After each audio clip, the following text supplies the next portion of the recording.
मुर्शिदाबाद वाली हुमायूं कबीर की बाबरी पर आज पहली बार सीएम योगी आदित्यनाथ बोले हैं। कहां बोले हैं?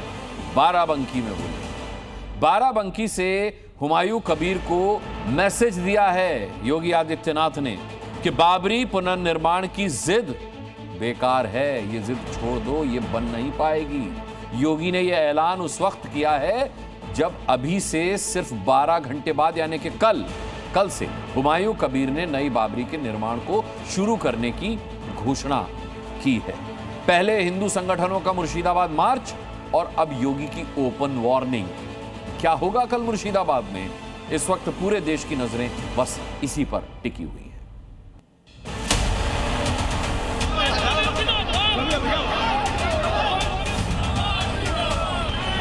नई बाबरी के निर्माण का ख्वाब सजाने वाले हुमायूं कबीर के लिए मैसेज लाउड एंड क्लियर है। कयामत का दिन तो कभी आना ही नहीं है और इसलिए बाबरी ढांचे का पुनर्निर्माण कभी होना ही नहीं है। मुर्शिदाबाद में बाबरी की आग सुलगाने वाले हुमायूं कबीर बहुत ध्यान से सीएम योगी आदित्यनाथ की बात सुने। संदेश बिग एंड बोल्ड है। जो कयामत के दिन आने का सपना देख रहे हैं, ऐसे ही सड़गल जाएंगे, कभी वो दिन आने वाला नहीं है। योगी आदित्यनाथ का तेवर बता रहा है कि मुर्शिदाबाद वाली बाबरी का क्या हश्र होगा। योगी आदित्यनाथ के शब्द बता रहे हैं कि क्या होगा हुमायूं कबीर की बाबरी का हाल। और हम आज फिर इस बात को कह रहे हैं कि कयामत के दिन तक भी कभी कयामत का दिन तो कभी आना ही नहीं है और इसलिए बाबरी ढांचे का पुनर्निर्माण कभी होना ही नहीं है। जो कयामत के दिन आने का सपना देख रहे हैं, ऐसे ही सड़गल जाएंगे, कभी वह दिन आने वाला नहीं है। सुलग उठे हैं मुर्शिदाबाद में बाबरी की नींव रखने वाले हुमायूं कबीर। योगी आदित्यनाथ का भारत का उनका बाप का एका नहीं। योगी आदित्यनाथ बोलने दीजिए। मैं बंगाल के रहने वाला है। बंगाल का जो चीफ मिनिस्टर है वो ममता बनर्जी है अभी तक। बाराबंकी से जारी योगी की ऑर्डर से तिलमिला गए हैं। मुस्लिम वोट बैंक की ख्वाहिश में दफन बाबरी को जिंदा करने की कोशिश करने वाले हुमायूं कबीर। मैं मस्जिद बनाऊंगा, वो कोई कुछ कर सकते कर लेगा। यह अयोध्या नहीं है, लखनऊ नहीं है, ये यूपी नहीं है, ये बंगाल है या मुर्शिदाबाद है। मैं यहाँ मस्जिद बना के ही छोड़ूंगा। किसी को कोई रोक सकता, रोक ले किया। हुमायूं कबीर के जहन में खौफ का भरना लाजमी है क्योंकि योगी जो कहते हैं वो करते हैं। ये ट्रैक रिकॉर्ड बताता है। ये डबल इंजन की सरकार जो बोलती है वह करके दिखाती है और जितना करती है उतना ही बोलती है। बन गया ना मंदिर अयोध्या में, कोई संदेह है? योगी के इसी मनसा वाचा कर्मणा यानी मन से, वचन से और कर्म से प्रतिज्ञा पूरी करने की शपथ ने हुमायूं कबीर की बेचैनी बढ़ा दी है। क्या होगा अब मुर्शिदाबाद वाली बाबरी का? क्या नींव में ही दफन होकर रह जाएंगी बाबरी निर्माण के लिए पड़ी ईंटें?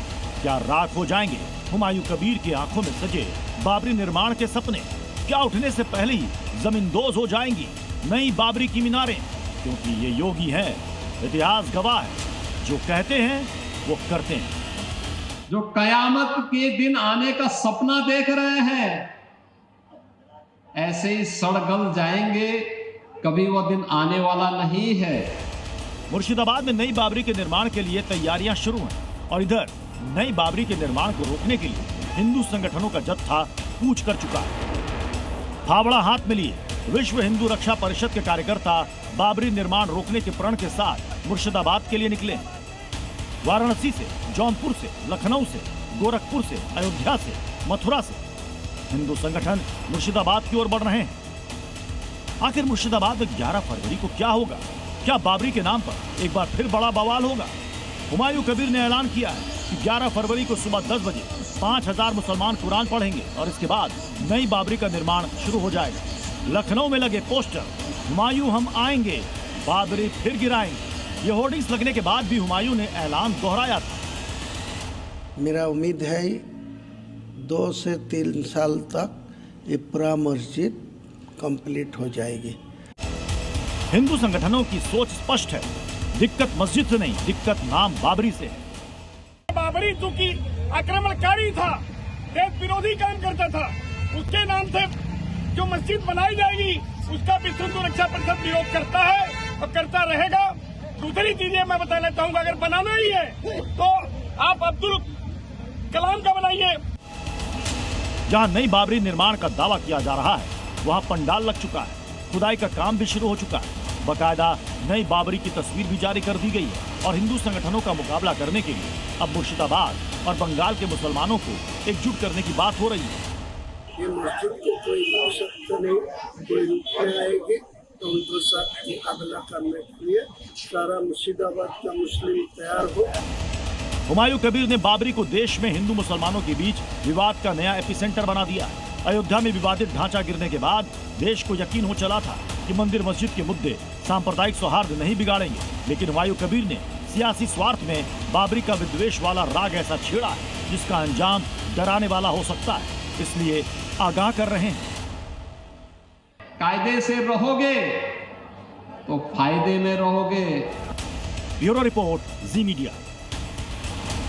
एक तरफ योगी बाबरी पर चुनौती दे रहे हैं तो दूसरी ओर योगी के बुलडोजर के खिलाफ दंगे वाली साजिश हो रही है। ऐसे वक्त में जब यूपी में शांति का माहौल है तो दंगे भड़काने वाली कोशिश हो रही है, और वो भी काशी में। जी हां, काशी विश्वनाथ मंदिर के पास। वहां पर पहले एक शख्स ने अपनी दुकान और मकान में पेट्रोल छिड़ककर आग लगा ली और इसके बाद आसपास के मुस्लिमों ने मजहबी नारे लगाने शुरू कर दिए, और यह सब कुछ हुआ बुलडोजर को रोकने के लिए और लोगों को बुलडोजर के खिलाफ भड़काने के लिए। लेकिन बुलडोजर ने कैसे मजहबी नारे की दीवार तोड़ी, देखिए इस रिपोर्ट में।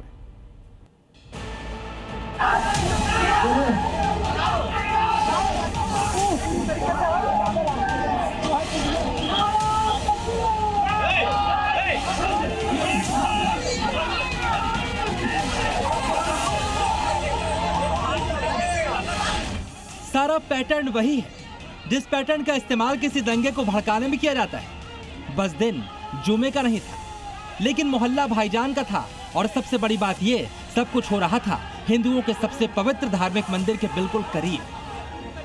दंगा फसाद कैसे कंट्रोल किया जाता है हम लोग जानते हैं, उसकी केमिस्ट्री को जानते हैं।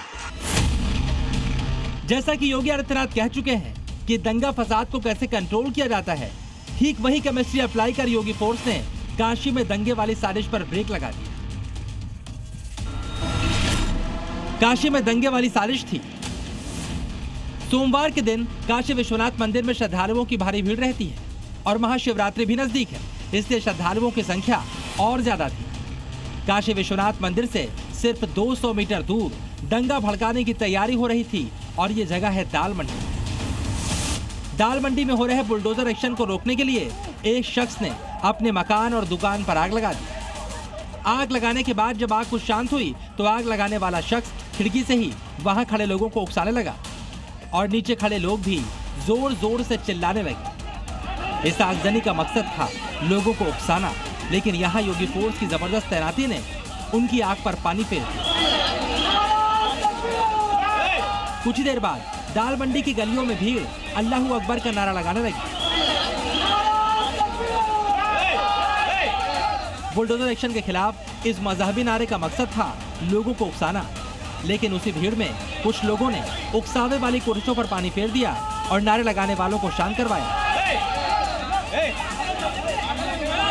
काशी विश्वनाथ मंदिर जाने के लिए योगी आदित्यनाथ दाल मंडी की सड़क का चौड़ीकरण करवा रहे हैं। इस रास्ते में आने वाले मकान और दुकान बाकायदा मुआवजा देकर हटवाए जा रहे हैं। तोड़फोड़ की कार्रवाई का इतने दिन तक बड़ा विरोध नहीं हुआ, लेकिन महाशिवरात्रि की कड़ी बातें ही विरोध की रफ्तार तेज हो गई। सवाल है, क्या महाशिवरात्रि से पहले काशी में दंगे की प्लानिंग थी?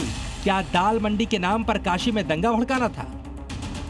यह आशंका इसलिए क्योंकि दाल मंडी और उसके आसपास मुस्लिम आबादी ज्यादा है और गलियों के अंदर कई मुस्लिम मोहल्ले एक दूसरे से कनेक्ट होते हैं।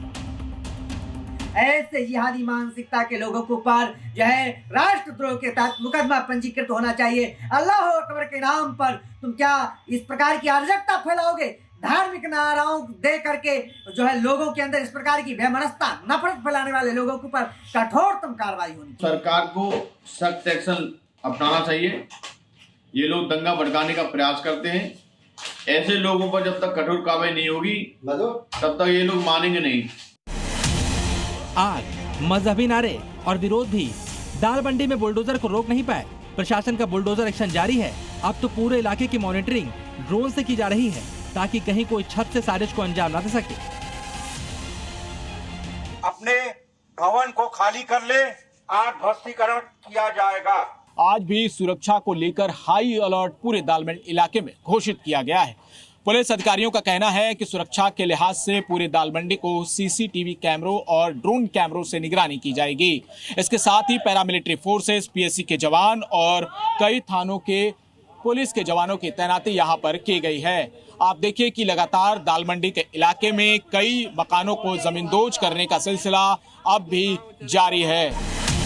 अब बुलडोजर कार्रवाई में कोई गड़बड़ी न कर सके, इसके लिए 3 लेयर की सिक्योरिटी दाल मंडी और उसके आसपास कर दी गई है। यहाँ तक कि मीडिया को भी दाल मंडी के अंदर जाने की इजाजत नहीं दी गई है। इसके लिए बाकायदा पोस्टर लगा दिए गए हैं। मतलब अब दाल मंडी में पहले से ज्यादा तेजी से बुलडोजर एक्शन होगा। वाराणसी से जयपाल के साथ ब्यूरो रिपोर्ट, जी मीडिया। योगी राज में हर चीज की हद तय कर दी जाती है। कई बार इसके लिए योगी फोर्स को आगे आना पड़ता है, लेकिन अब तो भाईजान खुद ही अपने लिए हद तैयार कर रहे हैं। महाशिवरात्रि बस कुछ ही दिन दूर है। उस दिन भाईजान खुद ही अपने लिए लक्ष्मण रेखा खींचने वाले हैं। कैसे, आप खुद देख लीजिए।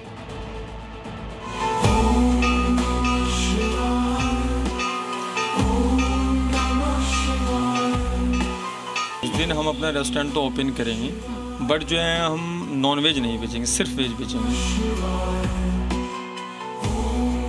दुकान तो खुलेगी लेकिन जो है नॉन वेज नहीं बिकेगी। ये योगी का शासन है।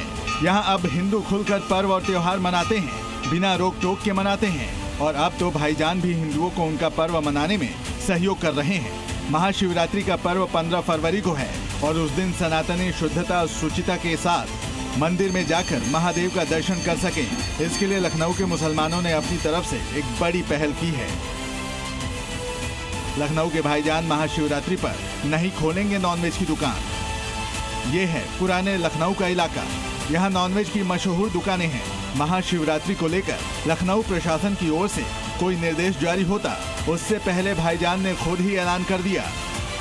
जो लखनऊ में जो भाईजान हैं वो उन्होंने हिंदू मुस्लिम एकता को ध्यान में रखते हुए उन्होंने ऐलान किया है कि हमारी दुकानों पर 15 तारीख को जिस दिन शिवरात्रि है उस दिन दुकानों पर जो नॉनवेज है उसकी बिक्री नहीं करेंगे। 15 तारीख को जो शिवरात्रि है उस दिन हम अपना रेस्टोरेंट तो ओपन करेंगे, बट जो है हम नॉन वेज नहीं बेचेंगे, सिर्फ वेज बेचेंगे। क्योंकि ये हमारा जो हिंदुस्तान है गंगा जमुनी तहजीब का प्रतीक माना जाता है। अभी तक उत्तर प्रदेश में सावन के महीने में और नवरात्रि के अवसर पर नॉनवेज की दुकानें बंद रखी जाती हैं। इसके लिए यूपी सरकार को निर्देश जारी करना पड़ता है।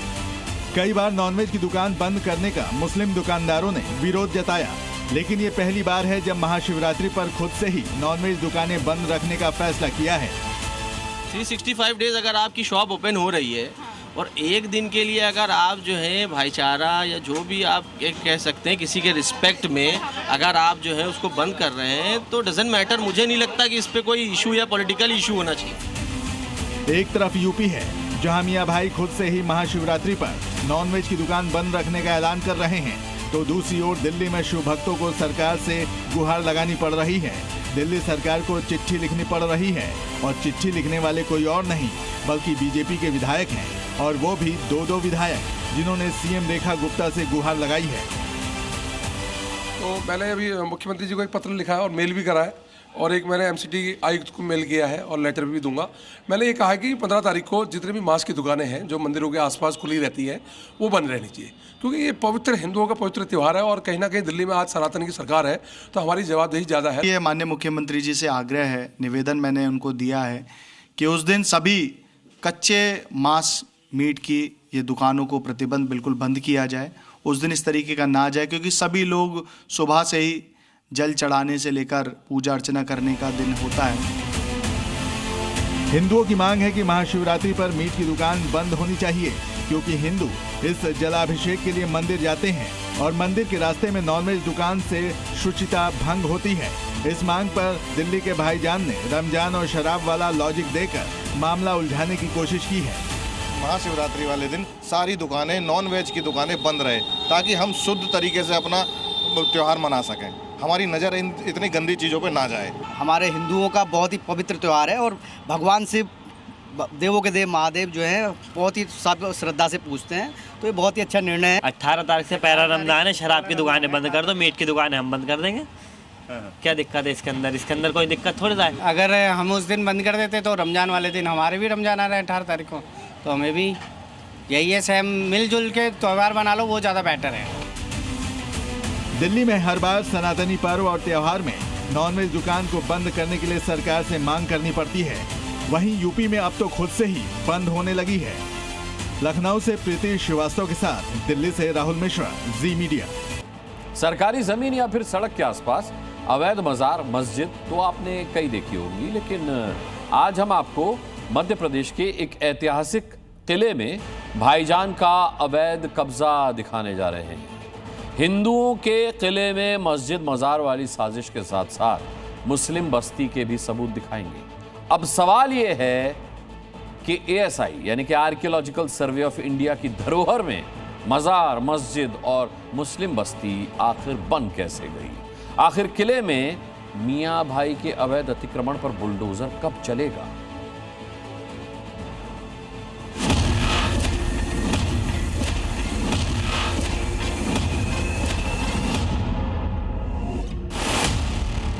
ये मस्जिद, ये मजार, ये मुस्लिम बस्ती किसी रिहायशी इलाके में नहीं, बल्कि उस ऐतिहासिक किले में बनाई गई है जो SI यानी भारतीय पुरातत्व सर्वेक्षण विभाग के संरक्षण में आता है। ये मुरैना जिले का सबलगढ़ किला है, जो सिर्फ पत्थरों से बनी इमारत नहीं, बल्कि हमारी पहचान, हमारा इतिहास और हमारी विरासत है। लेकिन आज की तारीख में इस विरासत पर मुसलमानों ने न सिर्फ कब्जा किया, बल्कि वहां पर अवैध तरीके से मजार और मस्जिदें तक बना रखी है। सबलगढ़ किले के अंदर की वो तस्वीर आप देखें, मदीना मस्जिद, बाकायदा किला बस्ती सबलगढ़ मुरैना लिखा हुआ है। आप समझ सकते हैं सरकारी स्थान है, आर्कियोलॉजिकल विभाग ASI के संरक्षण में ये पूरा इलाका है।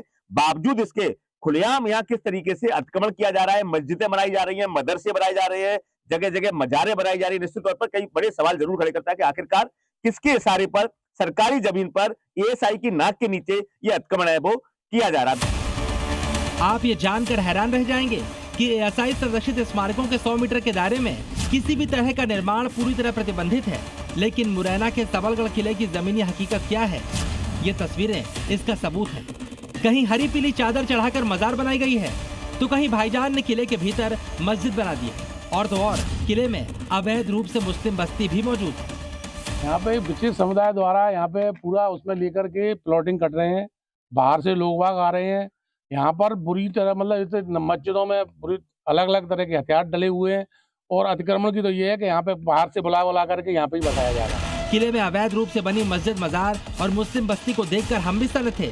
ऐसे में हमने किले में घर बनाकर रहने वालों से बात करने की कोशिश की, उनके घर मकान के कागज मांगे, तो उनकी तरफ से जो जवाब मिला वो बेहद चौंकाने वाला था। शाह साहब, आप कहाँ रहते हैं? कौन सा स्थान है ये? किला बस्ती है, मिर्जापुर किला बस्ती। तो किले के अंदर रहते हैं आप? जी। किले के अंदर आपने मकान बनाया, तो इसकी रजिस्ट्री है आप लोगों के पास? रजिस्ट्री तो नहीं है किसी के पास। मतलब खुलेआम ASI के नियमों की धज्जियां उड़ाई जा रही हैं। देश की ऐतिहासिक विरासत पर लैंड जिहाद के जरिए हमला बोला जा रहा है। अब सवाल ये है कि सबलगढ़ किले में अवैध निर्माण किसकी अनुमति से हो रहे हैं? क्या ASI के नियम सिर्फ कागजों तक सीमित हैं, या फिर विशेष समुदाय को कानून से ऊपर मान लिया गया है? आखिर क्यों किले में अवैध अतिक्रमण पर बुलडोजर नहीं चलाए गए? अगर अतिक्रमण नहीं हटाते तो आप लोग कहां तक आंदोलन करेंगे? अगर अतिक्रमण नहीं हटाया तो क्षत्रिय समाज मजबूर होकर के एक बार अंतिम ज्ञापन सरकार को देगा, और क्षत्रिय समाज इस अतिक्रमण को स्वतः जमीन और करने का कार्य करेगा, और इसके लिए संबंधित सरकार और पुरातत्व विभाग जिम्मेवार होगा। सबसे बड़ा सवाल प्रशासन से, क्या उन्हें यह अतिक्रमण दिखाई नहीं देता, या फिर सब कुछ देखकर भी अनदेखी की जा रही है? क्योंकि इसी तरह मुरैना के सबलगढ़ किले में भाईजान का अतिक्रमण बढ़ता गया, इसी तरह अवैध मस्जिद, मजार और मुस्लिम बस्ती बनती रही तो सबलगढ़ किले की विरासत, सांस्कृतिक धरोहर धीरे धीरे समाप्त हो जाएगी। जहां नजर जाएंगी हर जगह किले में चारों तरफ आपको मजार, मस्जिद और तमाम ऐसी जो कृतियां वो दिखाई देंगी। क्योंकि यहाँ पर जो पुरातत्व विभाग हो चाहे प्रशासनिक अमला हो, किसी भी व्यक्ति का कोई भी चिंता या फिक्र नहीं है। लगातार यहाँ अतिक्रमण होता जा रहा है और लोग इसको लेकर तमाम आंदोलन, तमाम शिकायतें करें, लेकिन अभी तक कोई कार्रवाई नहीं हुई। अब देखना होगा आखिरकार इस किले को अतिक्रमण से मुक्त प्रशासन कब करा पाता है। करतार सिंह राजपूत, जी मीडिया, मुरैना। मध्य प्रदेश के मुरैना में आपने हिंदू किले में भाईजान का अतिक्रमण तो देख लिया, लेकिन अब आपको मध्य प्रदेश के ही आगर मालवा से एक ऐसी तस्वीर दिखाता हूं जहां मस्जिद के मौलाना को लेकर भाईजान पर ही आक्रमण कर दिया, वो भी लाठी और डंडों से, पत्थर से और धारादार हथियारों से। बस फिर क्या, बीच सड़क पर खून खच्चर मच गया। देखिए।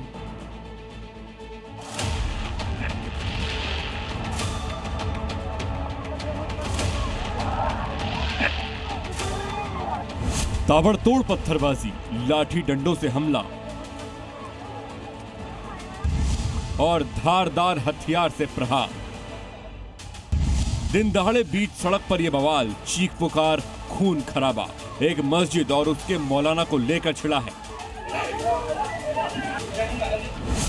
और आमने सामने भाईजान है। सरेआम खूनी गदर की तस्वीरें मध्य प्रदेश की आगर मालवा जिले से सामने आई हैं, जहां मियां भाई ही मियां भाई के खून का प्यासा हो गया। दोनों तरफ से जमकर पत्थर चले, हाथों में लाठी डंडे और धारदार हथियार लेकर एक दूसरे पर हमला किया गया। उलट और फरसे ने तो हथियारों के साथ आए थे, तो आते से उन्होंने हमारे पे वार कर दिया। आते से उन्होंने मतलब मारना शुरू कर दिया हमें। किस सिलसिले में लड़े? ये मस्जिद के सिलसिले में 25 साल से चलाते आ रहे हैं। तो हमने मौलाना रखा था हमारा तबलीगी जमात से, तो जब हमारे मौलाना रखा था यूँ बोलते हैं कि मौलाना मत लाओ। दरअसल भाईजान वर्सेस भाईजान के बीच खूनी संघर्ष की वजह थी आगर मालवा जिले के निपनिया गांव का एक मस्जिद, जहां मौलाना की नियुक्ति को लेकर इलाके के पठान और मेवाती आमने सामने आ गए। बता दें कि मस्जिद में मौलाना को लेकर बीते 3 दशक से विवाद था। एक मुस्लिम पक्ष ने मस्जिद में देवबंदी हाफिज को रखा था, जबकि दूसरा मुस्लिम पक्ष सुन्नी मौलाना को रखना चाहता था। इसी बात को लेकर सुन्नी और देवबंदी समुदाय में विवाद बढ़ा और आज दोनों पक्षों का विवाद खूनी संघर्ष में तब्दील हो गया। अब ये मेवाती को और पठान को नमाज पढ़ने को बोलते हैं। मेवाती से कि तुम मत आओ, तुम आओ तो हमारे मौलाना के पीछे नमाज पढ़ो। जैसा ये पढ़ा वैसे ही पढ़नी पड़ेगी। अच्छा, विवाद जो है वो नमाज पढ़ने को लेकर नमाज के पीछे हुआ। और मैंने मस्जिद पे 1 साल से कब्जा कर रखा है। अब रमजान आ गए तो इनने बोला भाई अब तुम जैसे तैसे करके आधी आधी कर लो। इनने काजी को फोन लगाया तो काजी से बोल दिया इनने कि अगर आपने या कुछ भी फैसला कराया तो खत्तर मार हो जाएगा और खूनम खच्चर हो जाएगा। वही बात हो गई थी। आरोप है कि देवबंदी मौलाना को मस्जिद में रखने के पक्षकार पठानों ने सुन्नी समुदाय के मुसलमानों पर हमला बोल दिया, वो भी लाठी डंडों और फरसे के साथ। बस फिर क्या था, मस्जिद के सामने चंद मिनटों में ही कोहराम मच गया, सड़कों पर खून खच्चर फैल गया। भाईजान के खूनी संघर्ष में आधा दर्जन से ज्यादा लोग घायल हुए। किसी का सिर फूटा तो किसी के हाथ पैर में गंभीर चोटें आई। सूचना मिलते ही पुलिस मौके पर पहुंची, दोनों पक्षों के लोगों को गिरफ्तार किया गया, वहीं घायलों को इलाज के लिए अस्पताल भेजा गया। हैरानी की बात यह है कि घटना के बाद दोनों पक्षों के लोग कोतवाली पहुंचे और पुलिस के सामने ही भिड़ गए, लिहाजा पुलिस ने बीच बचाव कर माहौल शांत करवाया। ब्यूरो रिपोर्ट, जी मीडिया। एक तरफ योगी ने बाबरी नहीं बनने देने का ऐलान किया तो दूसरी तरफ उनके बटेंगे तो कटेंगे का नारा फिर से गूंज उठा है। जी हां, इससे पहले महाराष्ट्र, हरियाणा और बिहार के इलेक्शन रण में योगी का बटेंगे तो कटेंगे नारा आजमाया जा चुका है। अब जब यूपी में 2027 का सियासी संग्राम करीब है तो फिर वही नारा लौट आया है। बीजेपी इसे हिंदू एकता का मंत्र बता रही है तो विपक्ष इसे खुला चुनावी ध्रुवीकरण करार दे रहा है।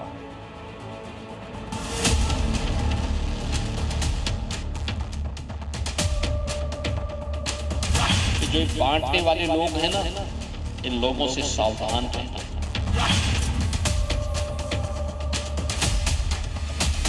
जितने भी भारतीय लोग हैं मुत्तफिक रहें, मुत्तहिद रहें, भाईचारे के साथ रहें।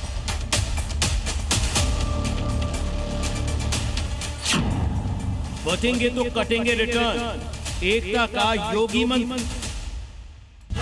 देश का दुश्मन आंखें लगाए बैठा है, आप बंट गए तो फिर कटने के रास्ते भी खोल जाएंगे। बटेंगे तो कटेंगे का नारा योगी के साथ मौलाना।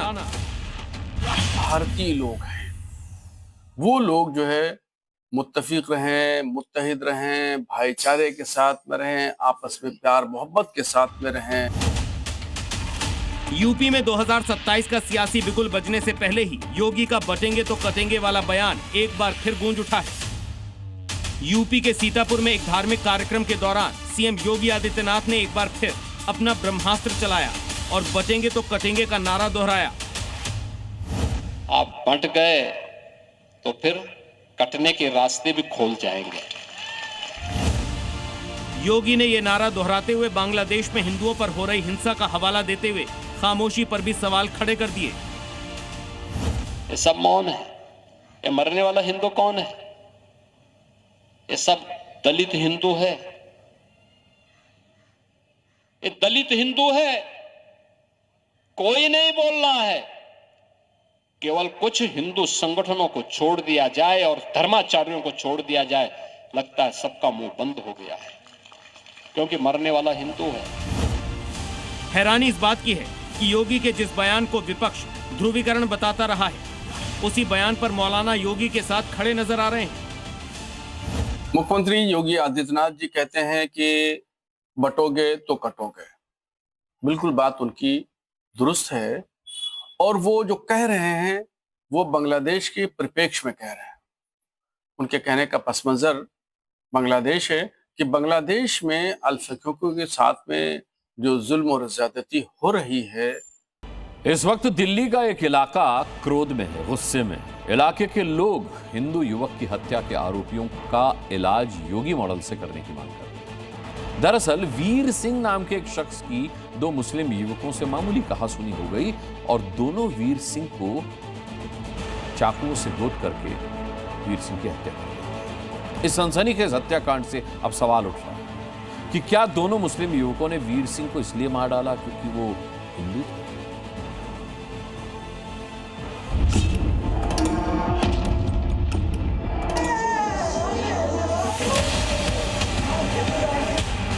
जब तक ऐसे कोई इनकाउंटर मारे नहीं, कुछ उनको सजा नहीं मिलेगी तो फिर करेंगे। गरीब लोग ऐसे ही मर जाएगा, किसी और के साथ हो सकता है ना। अभी कार्रवाई। दिल्ली क्यों मांग रही है लॉ एंड ऑर्डर वाला योगी मॉडल? बहुत बार लोग टिप्पणी करते हैं कि पुलिस ने गोली क्यों मार दी। अगर पुलिस गोली ना मारी तो क्या पुलिस गोली खाए? ये दोनों काम एक साथ नहीं चल सकते। राजधानी दिल्ली उबल रही है। 2 मुस्लिम युवकों ने दिल्ली के सुकून में क्या सांप्रदायिकता की आग लगाने की साजिश रची है? सवाल इसलिए क्योंकि सरेआम एक हिंदू युवक की पूर्वी दिल्ली के त्रिलोकपुरी में चाकुओं से गोद कर खून हुआ है। इल्जाम 2 मुस्लिम युवकों पर लगा है। हिंदू युवक की हत्या के बाद पूरे इलाके में सनसनी फैल गई है। भाई गया, फांसी चाहिए। कोई नहीं आ रहा है, विधायक कोई आया नहीं, कोई पूछने भी नहीं आया अभी तक हमसे। आप लोग दुकानदार हम सब कुछ करेंगे, बहुत ज्यादा नाराज है हमारे यहाँ। जब ऐसे दिक्कत होगी, हम दुकानदार आदमी है, हमारी सेफ्टी कहाँ बची? आज हमारा लाल गया, कल किसी और का लाल जाएगा, किसी और का लाल जाएगा। कुछ नहीं करे पुलिस। यामीन और यासीन के सिर पर खून सवार था। वीर सिंह त्रिलोकपुरी इलाके में ऑटो पार्ट्स की दुकान चलाते थे। वारदात के वक्त वीर सिंह अपनी दुकान पर काम कर रहे थे। इसी दौरान बाइक पर सवार 2 युवक दुकान पर पहुंचे। दोनों ने अपना मोबाइल फोन चार्ज करने के लिए कहा। आरोपियों ने बताया कि फोन चोरी का है। चोरी का नाम सुनते ही वीर सिंह ने मोबाइल चार्ज करने से इनकार कर दिया। इस बात को लेकर कहासुनी हो गई, जो कुछ ही देर में झगड़े में बदल गई। आरोपियों ने गुस्से में आकर चाकू निकाल लिया और वीर सिंह पर वार कर दिए। गंभीर रूप से घायल वीर सिंह को अस्पताल ले जाया गया, जहां इलाज के दौरान उनकी मौत हो गई। बीच बचाव करने आए उनके एक साथी को भी चोटें आई हैं। ये ताऊ जी हैं, निश्चित रूप से किसी का जवान भतीजा, किसी का जवान बेटा मारा गया है। बहुत दुखद बात है। लॉ एंड ऑर्डर की क्या हालात है हम लोग खुद समझ सकते हैं, क्योंकि कई घटनाएं हो चुकी हैं लगातार। सनसनीखेज मर्डर के बाद दिल्ली में वारदात के बाद पुलिस एक्शन में आई। अलग अलग टीमों का गठन कर जांच शुरू की गई। तकनीकी साक्ष्यों और मुखबिर की सूचना के आधार पर यामीन और यासीन को गिरफ्तार कर लिया गया। पुलिस ने आरोपियों की निशानदेही पर हत्या में इस्तेमाल किया गया चाकू भी बरामद कर लिया है। हत्याकांड के बाद इलाके में आक्रोश फैल गया। सैकड़ों लोग वीर सिंह का शव लेकर थाने पहुंचे और आरोपियों के खिलाफ सख्त कार्रवाई की मांग करते हुए इंसाफ नहीं मिलने पर चक्का जाम की चेतावनी दी। मामला चूंकि हिंदू मुस्लिम पक्ष से जुड़ा हुआ है, लिहाजा इलाके में बीजेपी विधायक भी मौके पर पहुंच गए। आरोपी पकड़े गए हैं, लेकिन मृतक का परिवार दोषियों के एनकाउंटर की मांग पर अड़ा है। जब तक ऐसे को इनकाउंटर मारे नहीं, कुछ उनको सजा नहीं मिलेगी तो फिर करेंगे। सवाल उठ रहे हैं कि दिल्ली में कोई सांप्रदायिक तनाव फैलाने की साजिश रची जा रही है। क्या वीर सिंह की हत्या यामीन और यासीन ने इसलिए कर दी क्योंकि वो हिंदू थे? क्या देश की राजधानी दिल्ली में भी आम आदमी सुरक्षित नहीं है? सवाल तो ये भी है कि क्या गुंडे बदमाशों के हौसले इतने बढ़ गए हैं कि मामूली सी बात पर किसी का भी मर्डर कर देंगे?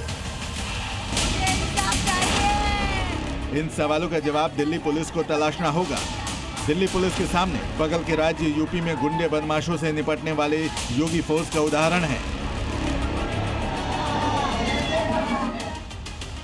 जहां सूबे के सीएम कहते हैं कि बदमाशों को उन्हीं की भाषा में जवाब दिया जाना चाहिए जो वो समझे। अगर उस अपराधी को गोली चलाने की स्वतंत्रता है तो पुलिस के पास भी हमने इसलिए पिस्तौल दी है कि वह भी उसके सामने उसका मुकाबला करे। उसका प्रशिक्षण इसी बात को लेकर के हो रखा है और उसको जिस भाषा में समझे उस भाषा में उसको समझाने का काम करे। दिल्ली से अनुराग मिश्रा के साथ ब्यूरो रिपोर्ट, जी मीडिया। कल तक जो पाकिस्तान T20 वर्ल्ड कप में भारत के खिलाफ मैच का बॉयकॉट करने की धमकी दे रहा था, आज वही पाकिस्तान मैच खेलने के लिए तैयार है। Pakistan control board, cricket control board ने प्रेस कॉन्फ्रेंस करके इसकी पुष्टि की है। बस मोहसिन नकवी के इसी यू टर्न को देखकर पाकिस्तानी बिलबिलाने लगे। ट्रॉफी चोरी की थी मोहसिन नकवी ने, आपको याद होगा। उस ट्रॉफी चोर मोहसिन नकवी और उसके जीजा मुनीर को पाकिस्तानी कोसने लगे। देखिए।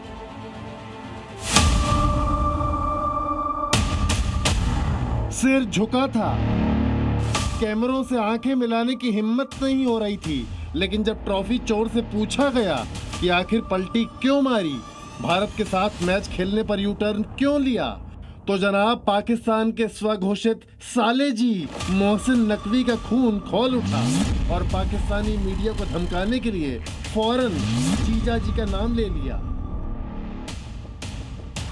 चलिए मान लिया कि थूक कर चाटना, घुटनों के बल गिड़गिड़ाने में आपको और आपके जीजा यानी मुल्ला मुनीर को कोई मसला नहीं, मगर ये सब करने से पहले पाकिस्तानी से पूछ तो लेते जो अब जीजा साले की जोड़ी पर थूक रहे हैं। 100% सच कहा पाकिस्तान के छोटे मियाँ ने, वो ये मुनीर और मोहसिन नकवी ने सौदा किया पाकिस्तान की 25 करोड़ आवाम का, क्योंकि जब पाकिस्तान को भारत से मैच खेलना ही था, आईसीसी और बीसीसीआई के आगे सरेंडर करना ही था, तो फिर ये ड्रामा क्यों किया? जब तक पाकिस्तान का वजूद है तब तक वो भारत के आगे किसी भी फ्रंट पर खड़ा नहीं रह सकता। ऐसे में चाहे वो खेल का मैदान हो या फिर जंग का मैदान, तभी तो हर पाकिस्तानी जीजा साले की जोड़ी को जी भर कर कोस रहा है। वो ये कि जब औकात ही नहीं थी तो फिर आंखें दिखाने की हिमाकत क्यों की? वो कहते हैं ना, बेगानी शादी में अब्दुल्ला दीवाना, तो वो अब्दुल्ला पाकिस्तान ही था जो बीते एक हफ्ते से भारत के खिलाफ मैच बॉयकॉट करने की धमकी दे रहा था। लेकिन जब इस मसले पर बीसीसीआई और आईसीसी का हंटर चला तो पाकिस्तान की सारी हेकड़ी निकल गई। बिल्कुल पाकिस्तान को सीधे चेतावनी दी गई है, मोहसिन नकवी की इज्जत उतारी गई है और इसका सबूत भी हमारे पास मौजूद है। जरा गौर से देखिएगा। जिस वक्त पाकिस्तानी रिपोर्टर ने यह सवाल पूछा उस दौरान मोहसिन नकवी तो सिर झुकाए बैठे थे, लेकिन मोहसिन नकवी के पास बैठा शख्स हंस पड़ा। क्योंकि आईसीसी की मीटिंग में मोहसिन नकवी के साथ क्या सलूक किया गया ये उस शख्स को अच्छे से पता चला। पाकिस्तान का फील्ड मार्शल मुल्ला मुनीर बहुत बौखलाया हुआ है। मुल्ला मुनीर अपनी ही आवाम के खून का प्यासा हो चुका है। पाकिस्तानी फौज पर जब बलोच विद्रोही भारी पड़ने लगे तो मुल्ला मुनीर ने बलूचिस्तान में आवाम को कुचलने के लिए सड़कों पर टैंक उतार दिए। मुल्ला मुनीर बलूचिस्तान को रेत की तरह जितनी ही मुट्ठी में बंद करने के लिए तोप और टैंक उतार रहा है, उतना ही बलूचिस्तान उसकी मुट्ठी से सरकता जा रहा है। पाकिस्तानी सुरक्षा बल टैंकों और बख्तरबंद गाड़ियों के साथ बलूचिस्तान के नुश्की में घुसे हैं। ये वही इलाका है जहां बलोच विद्रोहियों ने मुनीर फौज की पतलूनें उतार ली थी। पाकिस्तानी अधिकारियों ने ऑपरेशन जारी रहने पर पूरे शहर में कर्फ्यू लगा दिया, दुकानें बंद रखने, लोगों को घरों के अंदर रहने के लिए कहा। पाकिस्तान में बलोचों का विद्रोह आग का दरिया बन चुका है। बलोच विद्रोहियों के सामने मुनीर की फौज घुटने टेकने पर मजबूर हो रही है। मुनीर जिस बलूचिस्तान को पाकिस्तान के माथे का झूमर बताता था, वही बलूचिस्तान मुनीर के लिए नासूर बन चुका है। बलोच विद्रोही पाकिस्तानी सेना पर कहर बनकर टूट रहे हैं। 31 जनवरी से शुरू हुए बलूचिस्तान लिबरेशन आर्मी यानी बीएलए के ऑपरेशन हेरोफ 2.0 में अब तक करीब 400 पाकिस्तानी सुरक्षा कर्मी मारे जा चुके हैं। ऑपरेशन हेरोफ 2.0 के तहत बीएलओ ने 14 शहरों में 76 हमले किए। पाकिस्तान सरकार दावा कर रही है उसने 200 विद्रोहियों को मौत के घाट उतारा।